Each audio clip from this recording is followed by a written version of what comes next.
I'm Julianne Mercury. I'm in second year human behavior. So my name is Van, and I'm in second year math and stats. Hi, my name is Manu, and I'm in third year mechanical engineering and society. I'm Patrick. I'm in political science, and I'm in second year. My name is Yuchan Chun. I'm in mechanical engineering at level 3.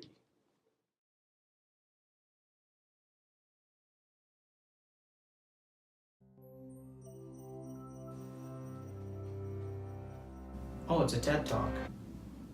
What's the worst bug on the planet? The worst offender is by far the mosquito. The buzzing. That's it.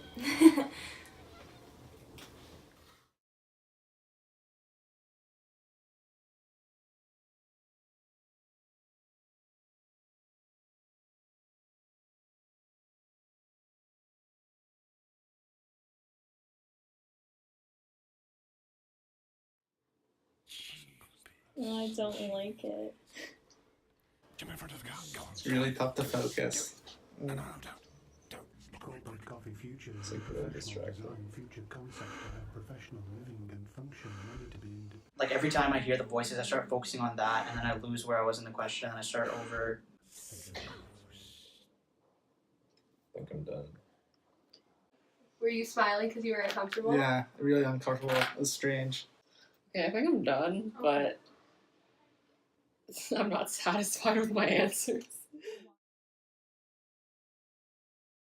How do you think experiencing auditory hallucinations would affect you in other daily activities, like driving your car or trying to fall asleep? I think it can definitely just like overtake your thoughts and like your ability to like calm down for like sleeping example. Like it'd be hard to just try and sleep if you have those thoughts like constantly replaying.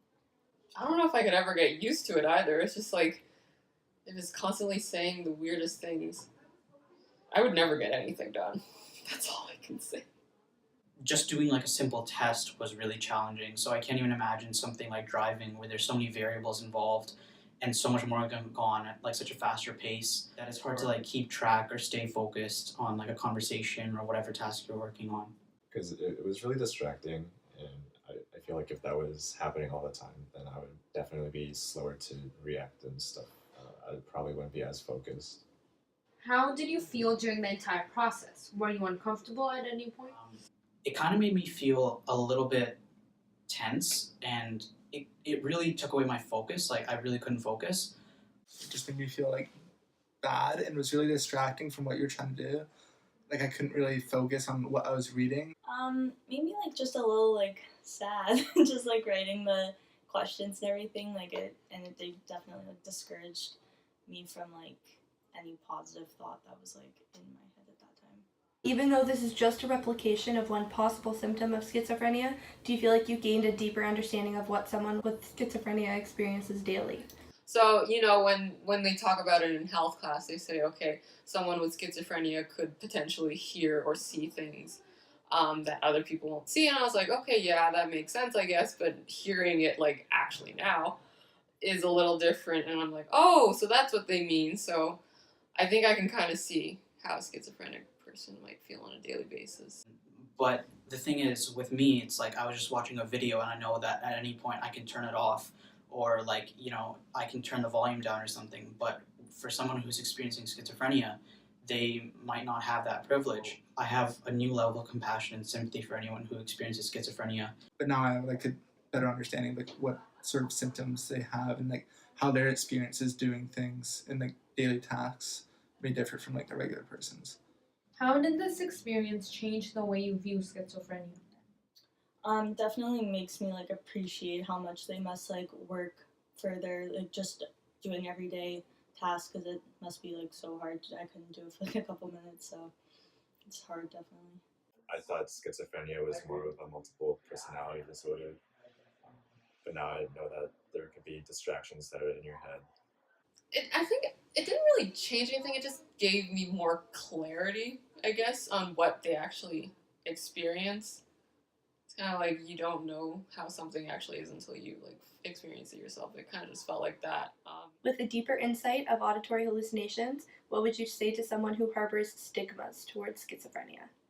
So just emphasize with it and like learn more about it, because then if you learn more about it, you're able to put yourself in their shoes and see what it's like, and like that's what we did.